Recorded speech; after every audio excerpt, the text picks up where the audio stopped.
Really honored to be joined by an outstanding group of Vermonters, some legislators, some from the business community, some representing unions in our state, a wide variety of Vermonters who understand how detrimental it would be not to pass through the domestic production tax credit that will allow us to create more jobs in our state and get Vermont back on the road to recovery.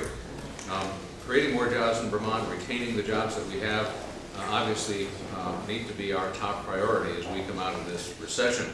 And I'm not going to stand by and see the General Assembly balance the budget on the backs of those who create jobs, in particular our farmers who are struggling to survive during this difficult time in our economic cycle. No new taxes needs to be the order of the day, especially on top of those that were passed and implemented by the General Assembly last year. I'm quite concerned that both houses of our legislature have passed a miscellaneous tax bill that blocks the full pass-through of this domestic production credit. Remember why the federal government did this in the first place.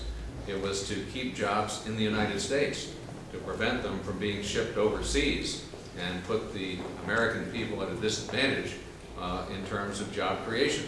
Well, we have to have the same view here in Montpelier.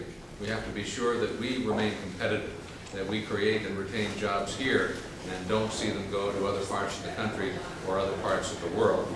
I want to thank those legislators who voted in both chambers to strip out that provision from the miscellaneous tax bill. All Vermonters owe their thanks to these legislators. But we've got to be sure that when the final bill passes, that it does not contain this job-killing provision. We've got to be sure that this legislature is committed to creating jobs. After all, when it started, all the leaders of the House and Senate said this was going to be the job session.